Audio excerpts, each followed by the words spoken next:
Bienvenue sur le podcast des catalyseurs engagés des organisations proposé par Andrea Di-Cane. Transformer pour redonner du sens. Au cœur des organisations. Bonjour à toutes et à tous. Tout ce qui est grand se développe avec passion. Et le succès de toute transformation réside dans un état d'esprit positif. Dans ce podcast, nous plongeons au cœur des organisations, à la rencontre des leaders et managers qui insufflent des transformations audacieuses. Leur engagement inébranlable, leur vision inspirante et les décisions qu'ils prennent avec courage impactent la vie des collaborateurs.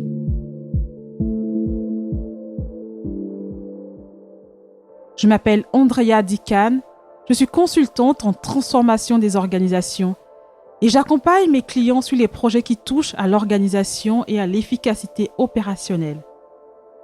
C'est avec une immense joie que je vous accueille aujourd'hui sur le podcast des catalyseurs engagés des organisations. Ensemble, nous allons explorer comment ces femmes et ces hommes créent un impact durable, façonnant l'avenir des entreprises et de ceux qui y travaillent.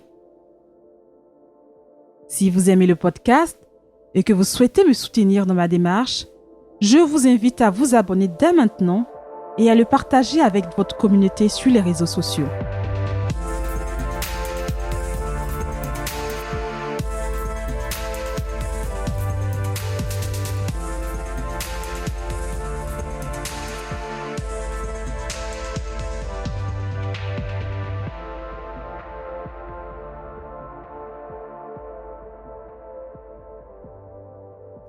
Bonjour à tous et bienvenue sur le podcast des catalyseurs engagés des organisations. Cet épisode est enregistré en collaboration avec Géraldine Jakowski du podcast Balance ton héroïne. Et aujourd'hui, nous avons le plaisir d'accueillir une figure emblématique du monde entrepreneurial et de l'innovation, Koussé Vanek. Née à Moscou d'un père tchadien et d'une mère russo-ukrainienne, avant de rejoindre la France en 1990 à la suite d'un coup d'État, Koussé a un parcours inspirant. Diplômée de l'USCP Business School, sa carrière débute chez Danone, suivie d'une expérience significative chez Pernod Ricard. Durant une décennie, Koussé a brillé par sa capacité à diriger et à insuffler une culture entrepreneuriale au sein d'entreprises notables telles que Comexposium, où elle a piloté une filiale spécialisée dans les événements e-commerce et de cybersécurité, ainsi que chez Webhelp, reconnue comme un leader mondial de l'expérience client externalisée. Entrepreneuse dans l'âme, Koussé n'a pas hésité à rejoindre l'aventure des startups. Elle a créé et dirigé Solutions Apart pendant 3 ans, une startup innovante facilitant la connexion entre particuliers et architectes intérieurs grâce à une plateforme web. En janvier 2022, elle rejoint Euratechnologies, l'un des incubateurs et accélérateurs de start-up leaders en Europe, en tant que COO, en charge des opérations. Sa vision et son leadership ont rapidement été reconnus, ce qui l'a amené à prendre la présidence du directoire en octobre 2022. Avec une telle trajectoire, Koussé incarne la passion, l'innovation et le succès. Elle est une source d'inspiration pour tous ceux qui aspirent à transformer leurs idées en réalité impactantes. Je laisse place maintenant à notre conversation. Bonne écoute. Bonjour Koussé, nous sommes ravis de te retrouver aujourd'hui à RaiseLab. Bonjour.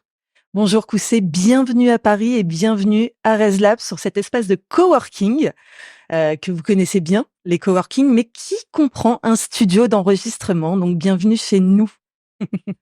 Merci beaucoup, je suis ravie. Bon, nous allons passer quelques moments ensemble et c'est vraiment une joie de pouvoir parler de ton parcours, partager ton parcours et puis tout ce que tu fais aujourd'hui avec Euratechnologies. Donc, nous allons commencer tout de suite. Alors, la première question, c'est de comprendre un peu le fil conducteur, s'il y en a un, bien entendu, de ton parcours. Oui, donc moi j'ai fait une école de commerce, l'ESCP, et ensuite j'ai travaillé 9 ans dans des grands groupes en marketing. Donc j'ai travaillé chez Danone, puis Pernod Ricard. Et ensuite, donc j'ai lancé une start-up. Donc j'ai été entrepreneur et donc j'ai été à la place des entrepreneurs qu'on accompagne aujourd'hui chez Eura Technologies. Donc ça m'aide beaucoup dans mon parcours. Et c'est vrai qu'après après cette expérience d'entrepreneuriat, j'ai bossé vraiment dans des boîtes avec un fort esprit entrepreneurial. Donc j'ai travaillé chez Webhelp, qui est un leader de l'expérience client externalisée. Et donc là, vraiment, j'ai vécu l'aventure d'une scale-up, puisque en tant que directrice marketing, sur 6 ans, on est passé de 200 millions d'euros de chiffre d'affaires à 1 milliard. Donc vraiment, c'est une aventure exponentielle. Et ensuite, donc juste avant de rejoindre Eura Technologies, je dirigeais tous les événements tech et cybersécurité de Comexposium, qui est le numéro 3 mondial de l'événementiel. Et donc, c'était vraiment l'animation d'écosystème, le fait de créer des opportunités de business et d'épanouissement personnel comme professionnel pour des professionnels. Très bien. Bravo et merci en tout cas de nous dire cela. Moi, ce que j'entends, c'est qu'une direction marketing est aussi, ou communication est aussi accélérateur dans une entreprise, notamment chez Webhelp. Et puis, ce qui est important aussi, c'est que vous ayez cette fibre entrepreneuriale. Donc, vous connaissez les besoins des startups que vous accompagnez. Vous pouvez mieux les comprendre et mieux les accompagner au travers de cela. Oui, ça veut dire que Eura Technologies, en fait, on fête nos 15 ans cette année. Donc, c'est un incubateur, accélérateur de start-up. On accompagne 200, porteurs de projets chaque année. Et donc, Eura Technologies ne m'a pas attendu sur cet aspect-là. Mais c'est vrai que nous, ce qu'on cherche à créer pour les entrepreneurs, c'est vraiment un écosystème qui soit propice. Donc, parce que vivre l'aventure de l'entrepreneuriat, c'est aussi vivre des montagnes russes. Parfois, ça va très bien. Parfois, ça va vraiment moins bien. Et donc, nous, on est là pour créer plein de liens business, les aider, des opportunités de briller. Mais on doit aussi être là sur un aspect plus humain. Et parfois, quand ça va pas, quand une levée de fonds, elle prend 18 mois au lieu d'en prendre 9, c'est aussi à un moment être sympa dans les couloirs et dire si, ça va aller. Comment est-ce que je peux t'aider? Et voilà. Donc je pense que avoir cet état d'esprit-là, je pense qu'on le partage avec toute l'équipe. D'accord. Donc, effectivement, un écosystème où il y a de l'entraide, où aussi il y a cet esprit, finalement, de famille à Eura Technologies. Je pense, en fait, ce qu'il faut comprendre, c'est que nos accompagnements, ils sont gratuits. Ça veut dire que cette partie, quand on est porteur de projet et qu'on est sélectionné pour être accompagné, on accède à un espace de travail, on accède à des keynotes, à des ateliers, à de l'apprentissage pair à pair. Donc, tout cet accompagnement-là, effectivement, il est gratuit, mais donc en fait, on a aussi des entrepreneurs qui sont dans plusieurs incubateurs. Donc par exemple, qui sont à la fois chez nous, chez Partech à Paris. Et ce qu'ils retiennent et ce qu'ils nous disent à chaque fois sur qu'est-ce qui fait la différence chez nous, c'est vraiment que effectivement on est dans une communauté très soudée et donc c'est ça qu'on arrive à mettre en œuvre. Parce que aussi notre force, c'est que on est sur 5 sites avec des entrepreneurs qui, une fois qu'ils ont réussi leur start-up, finalement ils prennent des locaux à côté, ils s'implantent. Et donc quand on est un nouveau porteur de projet, quand on prend un café, on rencontre quelqu'un qui a déjà 10, 15 ans de vie de sa boîte. Et donc cette partie-là, c'est cette entraide. Et quand justement, reprenons l'exemple de la personne qui est en train de vraiment souffrir sur sa levée de fonds, il y a toujours quelqu'un quand même aussi pour s'asseoir avec lui et dire comment je peux t'aider. Donc tout ça, je pense que c'est vraiment une vraie particularité. Tous les écosystèmes n'en bénéficient pas. Tout à fait. Et donc, parlons de levée de fonds. Donc, il y a 2 ans, il me semble, où donc Eura Technologies a fait une belle levée de fonds, à peu près 24 millions. Et donc, aujourd'hui, suite à cela, vous avez été, donc tu as été nommé pour accompagner la mise en œuvre de ce grand projet. Je voulais comprendre aujourd'hui comment est-ce que ça se matérialise pour toi et en termes de lignes aussi d'engagement et puis de projets d'ambition, d'accompagnement de Eura Technologies. Oui, effectivement, cette levée de fonds, c'était exceptionnel. 24 millions, c'est que c'est exceptionnel dans l'univers des écosystèmes de start-up startups, que ce soit l'incubateur qui lève et pas seulement les startups. Et en fait, c'est une nouvelle roadmap pour nous. Ça veut dire que au départ, cet incubateur est né d'une volonté d'acteurs publics. Et donc là, cette levée de fonds, c'est à la fois les acteurs publics qui nous refont confiance, mais c'est aussi 40% du coup du capital qui devient privé, avec l'arrivée, par exemple, de l'AFM, donc c'est-à-dire toutes les enseignes muliers comme Decathlon, Auchan, aussi le MEDEF local. Donc en fait, c'est vraiment tout. C'est le fait de compléter en fait finalement notre accès à l'écosystème avec le lien vers le public comme le privé qui fait notre caractéristique. Moi, j'étais déjà au sein d'Eura Technologies et donc j'ai pris la présidence du directoire en octobre 2022 et finalement pile poil au moment de vraiment tracer cette nouvelle route. Et en fait, j'ai envie de dire que les deux grands accomplissements, j'ai envie de dire. La première, c'est vraiment l'émergence du campus cyber territorial. Ça veut dire que aujourd'hui, il y a un campus cyber national qui existe à Paris. Le campus cyber Hauts-de-France Lille Métropole, c'est le premier campus régional dédié à la cybersécurité qui a été labellisé. Et en fait, c'est un projet que nous, Eura Technologies, on a porté pour un projet qui est en train de s'autonomiser et qui vraiment fédère acteurs publics et privés. On a pu faire l'acquisition d'un équipement de pointe, la CyberEdge, qui permet de simuler des univers pour les attaques, de monter en compétence des équipes cyber. On accompagne 15 startups cyber, donc c'est un pôle d'innovation, un pôle de mobilisation, un pôle d'opération.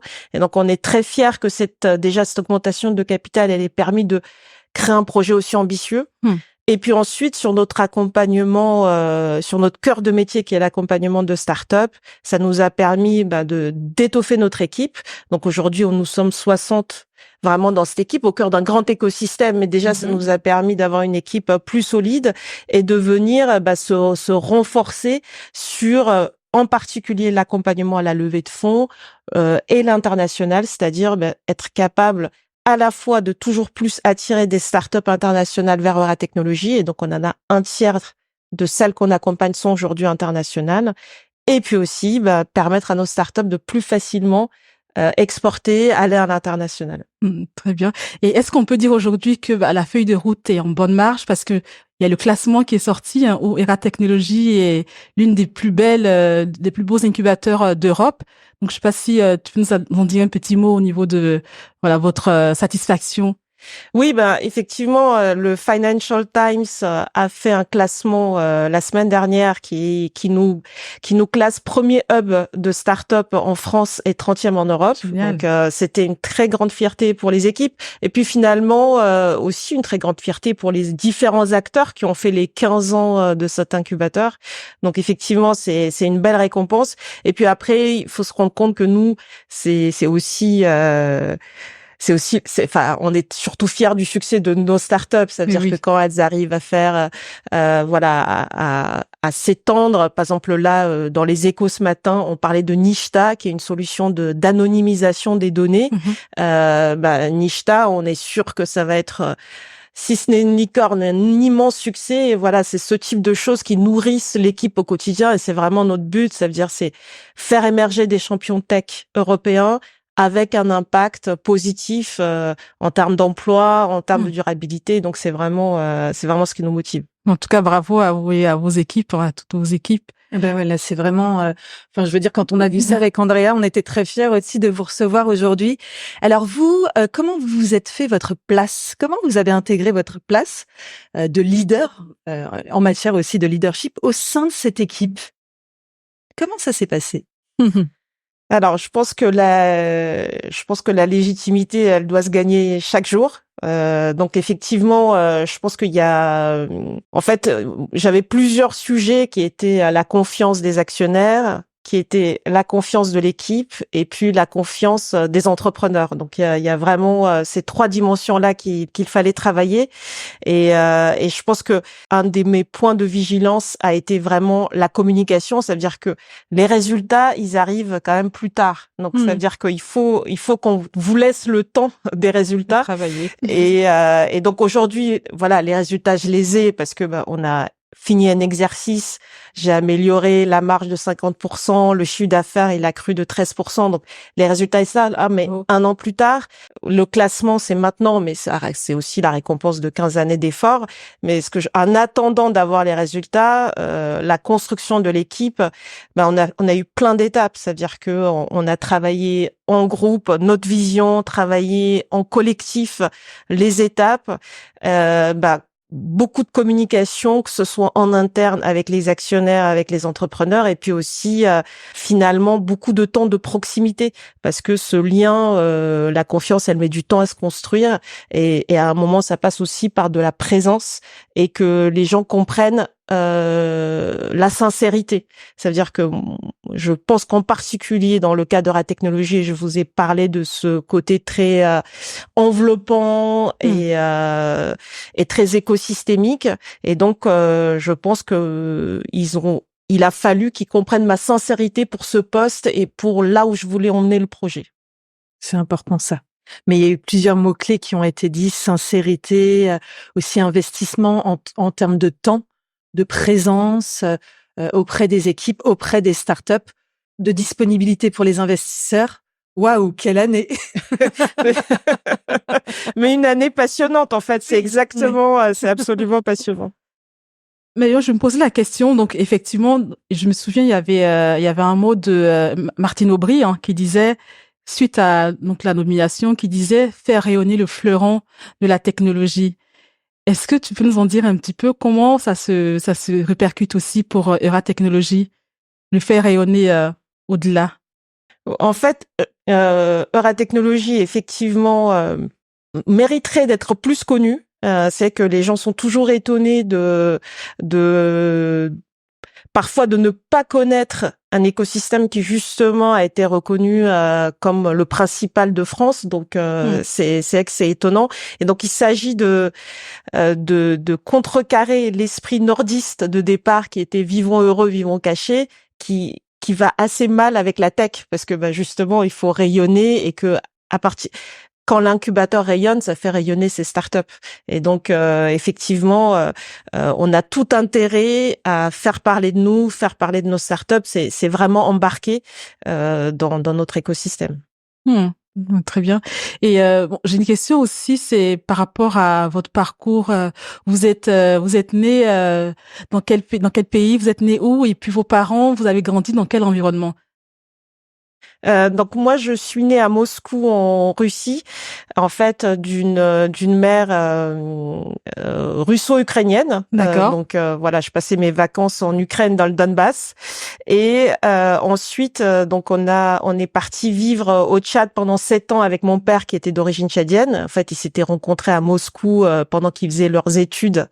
Donc à l'époque, l'URSS accordait des bourses aux étudiants africains méritants, et donc ils partaient là-bas. Et donc ensuite, donc on a vécu 7 ans au Tchad, voilà, où j'ai fait une grande partie de ma scolarité. Et en fait, on est arrivé en France suite à un coup d'État en 90 qui avait lieu au Tchad, qui avait vu donc la chute d'Hissène Habré et l'arrivée d'Idriss Déby. Et donc voilà, j'ai suivi ensuite ma scolarité en France avec voilà l'intégration, le SCP, et donc un parcours comment dire non linéaire. Ah, génial. Non, mais c'est génial parce que je l'ai lu effectivement, mais je voulais comprendre aussi comment ce parcours a façonné ta vision du leadership, du management, qui s'est répercuté dans ta carrière, que ce soit chez Danone et ensuite aujourd'hui à Euratechnologies.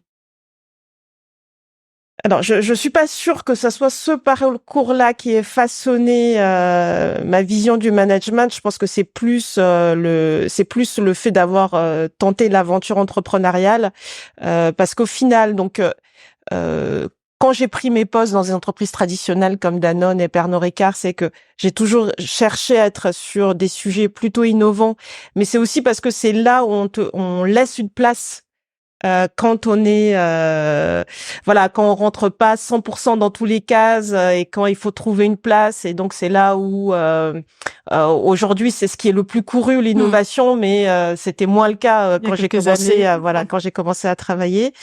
Et ensuite j'ai envie de dire que l'expérience entrepreneuriale, elle a été très marquante sur mon mode de management, parce que quand j'ai monté cette boîte pendant 3 ans, ça veut dire j'ai généré mon chiffre d'affaires. Celui-là, il m'a permis de me payer. Et donc, à la fois, ça m'a donné vraiment confiance en moi. Et donc, quand je suis redevenue salariée, c'est que, on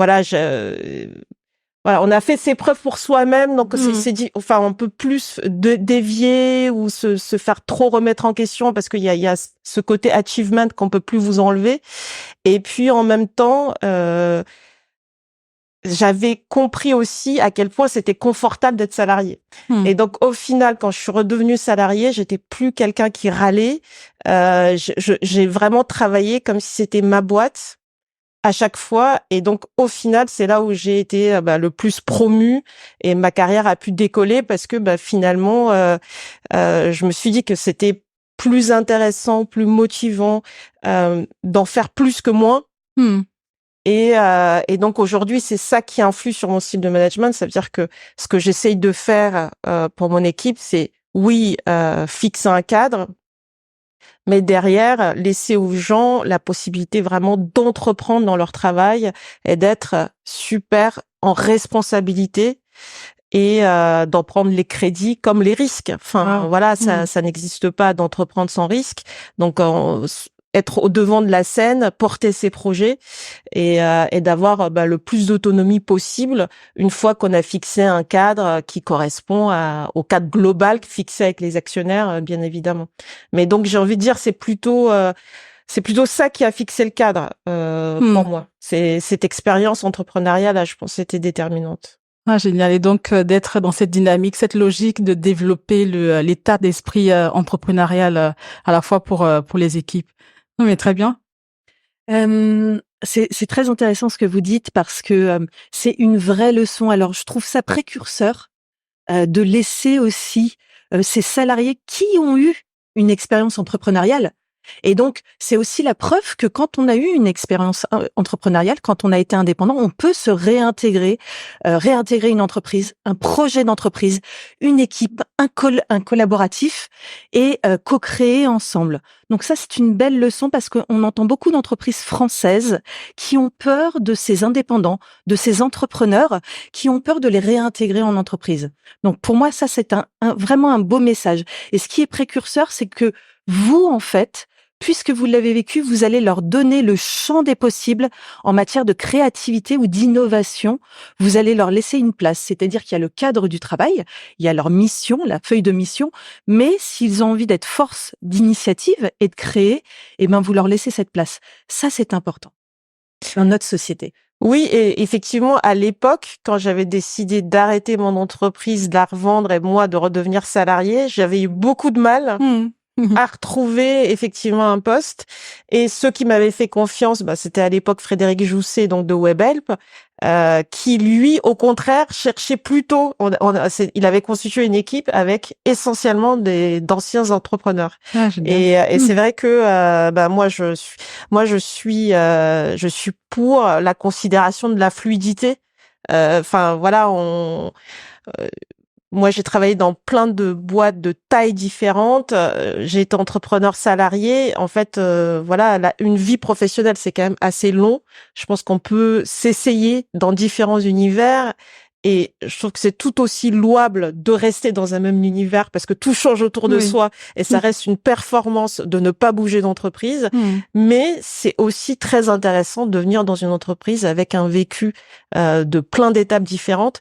Je pense que ce qui compte, c'est vraiment d'avoir ces visions. Moi, je suis très contente au sein de Ratechnologie d'avoir à la fois des gens qui ont été là depuis 15 ans, on les a célébrés il y a très peu de temps, parce que c'est le fil conducteur. Alors ils disent on en a marre d'être les monsieur FAQ, mais voilà, en fait on a besoin de ce squelette dans une entreprise mais à la fois, c'est hyper important d'avoir des gens qui viennent de plein d'horizons différents avec beaucoup d'expérience parce que, en plus, on travaille avec une matière, voilà, les entrepreneurs, ils viennent de tout milieu, enfin, et on s'attache à ce qu'ils viennent de tout milieu, de tous horizons. Donc, faut être capable de leur parler avec plein de registres différents. Et je fais peut-être un petit parallèle avec la cybersécurité. Parce que, typiquement, la cybersécurité, on a des assaillants qui viennent de tout pays, de tout horizon. En fait, si on a des gens qui répondent, qui sont dans le même moule, on va pas réussir. Et donc, en fait, pour essayer de lutter face aux risques cyber, on s'attache sur les startups qu'on accompagne à justement essayer d'attirer la plus grande diversité possible parce que c'est à la fois dans les équipes, dans les solutions qui font une grande diversité pour être capable de faire face à une menace qui est de plus en plus diverse, de plus en plus rapide. Voilà, on va pas le faire avec des profils standardisés. Oui, on le voit bien, hein, parce qu'aujourd'hui, la cybersécurité, on peut pas il faut faire face. Il faut se donner les moyens aussi avec les différentes équipes pour vraiment répondre en même de répondre au niveau du risque.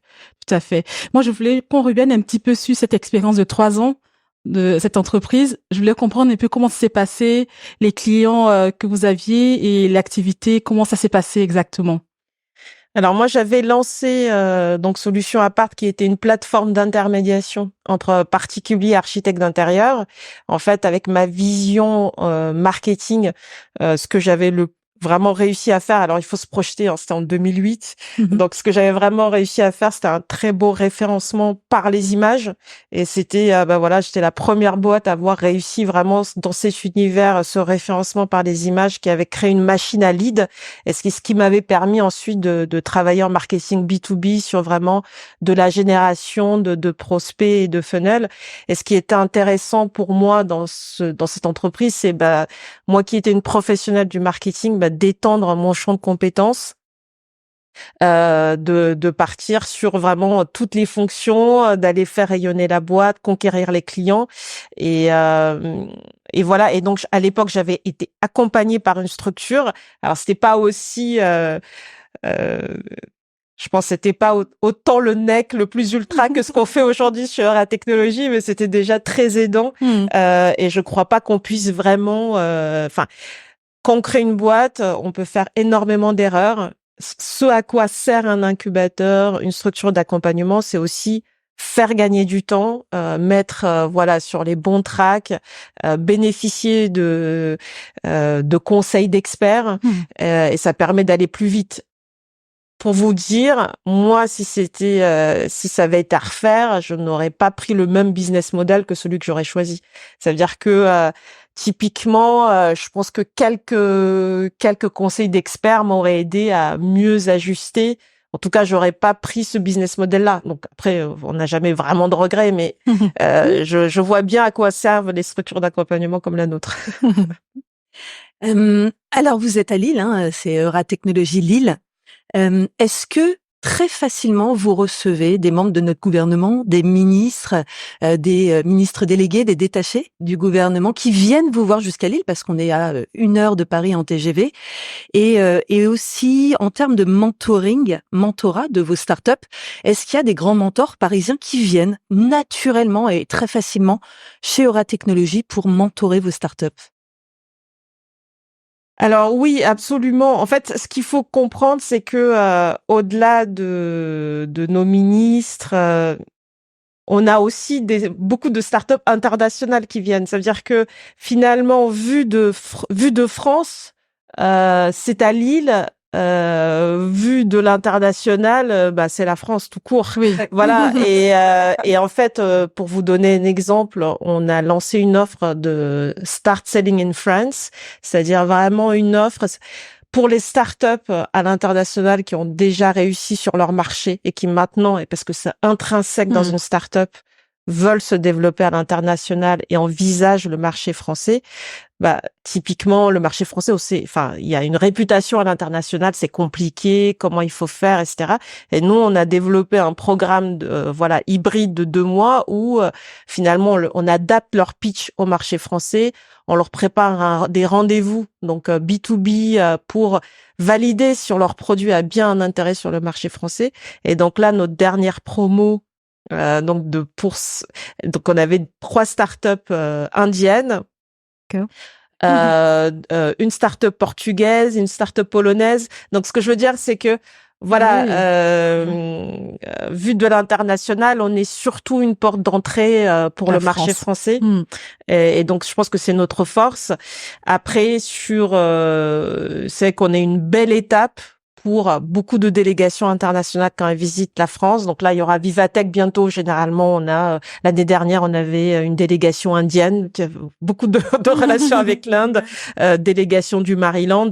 Donc on a pas mal de relations comme celle-là. Et puis nous avons aussi les grands salons internationaux comme le FIC, donc le Forum InCyber, qui est spécialiste de la cybersécurité, où donc là, effectivement, la semaine dernière où ce salon se tenait à Lille, on a eu les visites d'à peu près de Marina Ferrari, la secrétaire d'État au numérique, et de bon nombre de personnalités politiques et économiques du pays. Bravo, bravo, bravo. De faire rayonner la France, finalement. Oui, c'est... moi, je voulais qu'on parle maintenant de rôle modèle. Est-ce que vous vous considérez comme une rôle modèle? Où c'est aujourd'hui? Alors, je pense que clairement, j'arrive pas à me dire ça. Mais pour autant, je sais d'expériences passées que ça a pu être le cas. Ça veut dire que je me souviens très bien quand j'ai été promue directrice marketing au sein de Webhelp, et on avait on avait 8000 employés à l'époque au Maroc, et je me souviens d'un voyage là-bas où il y a plein de téléconseillères qui s'étaient venues vers moi pendant une soirée en me prenant les mains en disant « Ah, mais on est tellement fiers. » Et enfin, voilà, je me suis dit « Ah oui, quand même, ma promotion a bien plus de sens que ma propre joie. » Et au sein de Comexposium, quand j'avais été promue directrice générale, j'avais eu aussi, avec moins d'effusion, mais j'avais eu énormément de témoignages très touchés, très émus. Donc, je sais que ça a du sens. Enfin, je le ressens pas dans mon quotidien, mais je sais que ça a du sens pour des personnes, et j'en suis très heureuse. Eh ben, merci. Merci. Est-ce que, Andrea, tu as encore des questions? Moi, je voulais aussi, j'avais des questions, surtout par rapport on parle beaucoup de femmes dans la tech. Donc, je voulais faire un lien avec Era Technologies aussi. Aujourd'hui, comment ça se passe en termes de recrutement, de start-up qui doivent adhérer? Est-ce que on a des femmes qui sont présentes, et comment ça se passe, les accompagnements en termes de parité?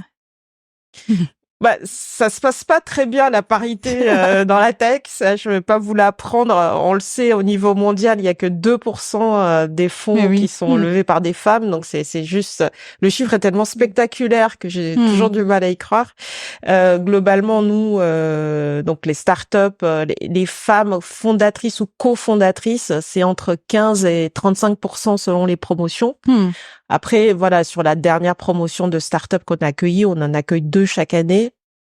C'était 35%, mais ça cache, enfin, c'est très disparate. Ça veut dire que sur une verticale de tech pour le retail, e-commerce, on va avoir énormément de femmes, et puis beaucoup moins sur la track robotique industrie. Donc voilà, c'est à la fois sans surprise, mais à la fois moi, il me tient à cœur, vraiment particulièrement de faire avancer ce sujet. La chose que nous on réalise, c'est on essaie de veiller à la parité des jurys. D'accord. C'est déjà un point d'importance, et puis aussi tout simplement de se dire au moment des jurys qu'on souhaite une parité. C'est déjà se le dire tout simplement. Après, je vous cache pas que c'est pas simple, que il y a aussi évidemment un problème de flux, effectivement, quelles études font les femmes, est-ce qu'elles ont envie d'aller vers l'entrepreneuriat, donc voilà. Mais je pense que le plus important sur ces sujets, c'est que chacun prenne sa part. Voilà, que chacun prenne ses responsabilités et fasse ce qui est en son pouvoir de faire. Donc nous, chez Euratechnologies, notre pouvoir très clairement, c'est de se dire, on travaille nos jurys parce que ça c'est concret, c'est maintenant, c'est au moment des promos. Et puis c'est aussi tout ce qu'on peut faire pour faire découvrir l'univers de la tech. Donc par exemple, je donne 2 actions. Il y en a une, c'est que on a des cours de coding et de robotique pour les Très enfants. Bien. Donc, il y a déjà 8000 enfants qui ont suivi ce Partie cours. de quel âge? Et c'est à partir de 7 ans. 7 ans, d'accord. Et donc là, pour le coup, on a vraiment moitié fille, moitié garçon. C'est super. Voilà. Après, dans la track robotique, c'est pas du tout ça, mais, mais voilà. À 7 ans, 8 ans, jusqu'à 14 ans, voilà, on arrive sans problème à la parité, mais ça permet d'ouvrir le champ des possibles. Ça veut dire, c'est vraiment, parce qu'en plus, c'est parfois que les enfants, parfois c'est les enfants avec les parents, et on sait que 66% des garçons sont incités par leurs parents à faire des études scientifiques. C'est ça, mais seulement 40% pour des filles. Donc voilà, quand je dis chacun doit prendre ses responsabilités en tant que parent, chacun doit prendre ses responsabilités. Oui, il y a un travail à faire depuis l'éducation, la famille et puis après la formation. Voilà, exactement. Et donc ces cours de coding et robotique, c'est à la fois, c'est ouvrir le champ des possibles pour les parents comme pour les enfants. Et ensuite, la deuxième action qu'on a, c'est les stages. Et donc, effectivement, les stages de 3e, là, cette année, pour la première fois, les stages de seconde, c'est de dire, voilà, les lycéennes, venez découvrir ce qu'on fait. Donc, on ouvre aussi, il y a des initiatives comme Numériquel en région. Donc là, très récemment, on a reçu 500 jeunes femmes, 500 collégiennes qui sont venues vraiment de toute la région Hauts-de-France, d'Arras, de Dunkerque. Donc, en plus, elles ont fait le choix autonome de se débrouiller, d'aller prendre un train, un bus, venir et pour découvrir les métiers de la tech. Et donc ça typiquement c'est super parce qu'après quand on leur parle, on voit qu'elles sont enthousiastes, qu'elles ont envie. Déjà elles ont fait un petit effort. Oui, il y a un engagement. Et il y a un engagement et puis elles ont rencontré des femmes entrepreneurs. On a essayé de vraiment leur donner envie de plein de métiers de la tech, dont les plus techniques. Oui, on en parle beaucoup, de voir aussi d'autres rôles modèles, d'autres femmes, et comme ça inspire d'autres jeunes. Moi, j'ai entendu que vous aviez un pôle cybersécurité. On parle beaucoup de la tech, c'est Euratechnologies. Est-ce qu'il y a un pôle comme la cyber, un pôle IA? Alors, l'IA, on l'envisage en transversal, dans le sens où, effectivement, il y a, je pense que aucune start-up d'Euratechnologies qui peut se dire qu'elle n'est pas concernée par l'IA. Donc, en fait, j'ai été saisie, parce que quand j'étais passée dans tous les bureaux, on a plus de 200 start-up résidentes, qui sont vraiment en location de bureaux, donc qui sont déjà très implantées. J'étais passée leur souhaiter la bonne année. Ils avaient tous en projet une nouvelle version intégrant plus d'IA. Donc clairement, c'est dans leur tablette. On est justement en train de regarder en termes de roadmap comment est-ce qu'on peut faire pour les aider à aller plus vite sur leur projet. Et puis nous, ce qu'on fait aussi, c'est proposer aux managers d'arriver, de monter en compétences. Donc on a lancé une formation avec l'ACATO, qui est l'Université catholique de Lille. Et donc, c'est une formation à l'intelligence artificielle pour les professionnels. Et c'est vrai que pour les professionnels et les entrepreneurs, parce qu'on a aussi beaucoup de startups qui ont participé à la première session qui a eu lieu en janvier. D'accord. Donc, vous êtes sur tous les sujets. Et oui, l'IA en transverse, évidemment. L'IA, c'est vraiment personne ne peut se dire que ça ne le concerne pas. Et en plus, au-delà de ça, c'est aussi intéressant en termes d'accompagnement parce qu'on voit que nous, dans nos méthodes, dans notre syllabus, dans la manière dont on accompagne, on a par exemple des keynotes, donc c'est vraiment des formats conférences, on a des formats ateliers où on les fait travailler ensemble. Et ce qui est intéressant avec l'intelligence artificielle, c'est que ça crée des formats pair à pair. C'est de l'apprentissage pair à pair parce que finalement, les plus aguerris, c'est finalement les plus ceux qui sont curieux, qui se tiennent au courant, qui ont envie d'apprendre aux autres. Et donc on assiste vraiment à ce côté pair à pair qui est super intéressant et qui va certainement nous inspirer pour pas mal d'apprentissage. Et donc les startups qui sont accompagnées, c'est quoi leur activité le plus souvent? Donc ça va être des sujets tech, cybersécurité, IA. Oui, en fait, nous, on a les verticales qu'on gère chez Eura Technologies sont très liées à l'histoire des territoires. Ça veut dire que, effectivement, comme on est implanté, on a 5 sites dans les Hauts-de-France. Par exemple, on va être très fort sur tout ce qui est retail, parce que c'est la région où sont nés les Decathlon, les Auchan, etc. Donc, toute la tech pour le retail, on va être effectivement très fort. On va avoir une verticale industrie, parce que effectivement c'est une région aussi qui se développe énormément sur cette partie industrielle, avec toutes les gigafactories qui s'implantent à Dunkerque et ailleurs dans la région. Nous sommes aussi, donc cybersécurité, vous en avez parlé, c'est une terre de cyber avec de belles pépites comme Advance, Vade, et donc beaucoup qui sont en train de naître actuellement. Et puis, par exemple, Lille, c'est une des plus grandes villes universitaires de France et on a une verticale EdTech, RH Tech, donc pour de la tech qui vient bouleverser les méthodes d'éducation et d'apprentissage. Et enfin, une verticale FinTech, donc vraiment sur la finance avec une grande partie de nos actionnaires aussi qui sont des banques. Oui, sachant qu'à Lille, on a pas mal de beaucoup de banques et d'institutions financières. Exactement. Et donc voilà, les verticales qu'on a choisies chez Eura Technologies sont très liées à finalement à ce qui va pouvoir en termes d'assets, en termes de potentiel, venir accélérer le plus vite possible les business.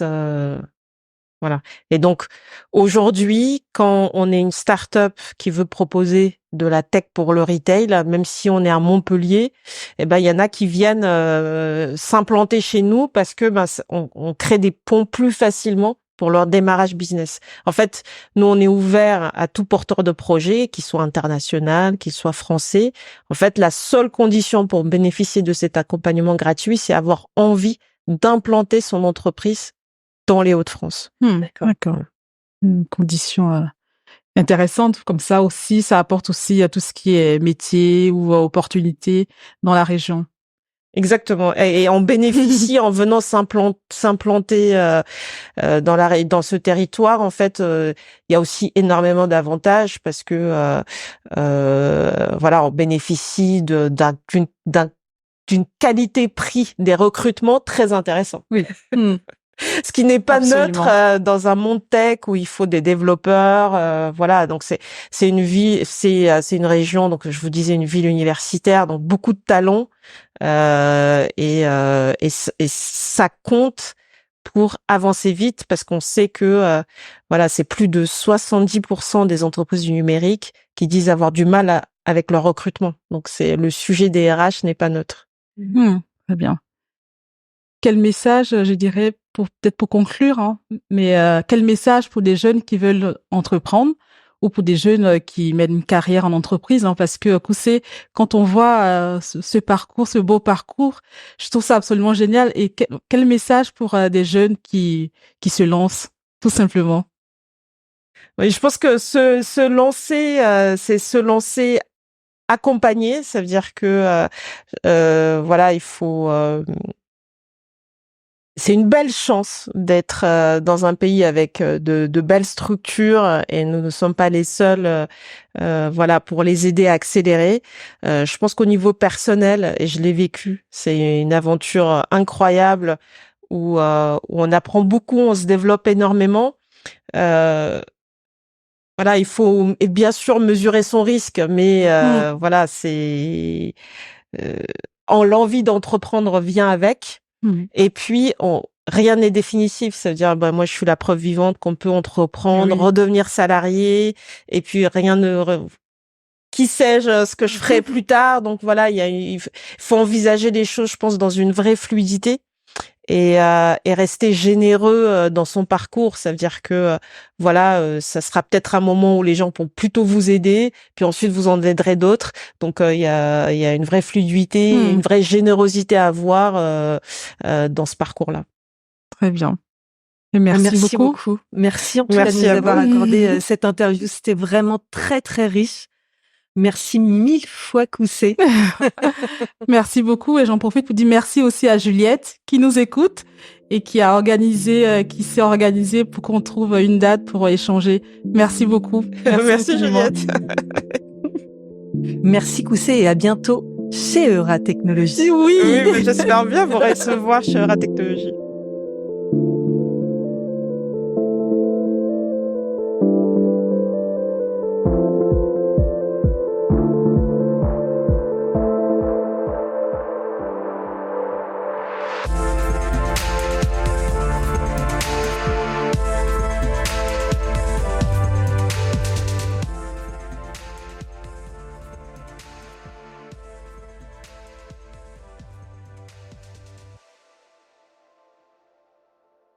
Si vous aimez cet épisode, vous pouvez nous laisser un commentaire sur LinkedIn ou Instagram et le partager avec votre entourage. Si vous souhaitez sponsoriser le podcast des catalyseurs engagés des organisations ou nous proposer un partenariat, contactez-nous via le formulaire.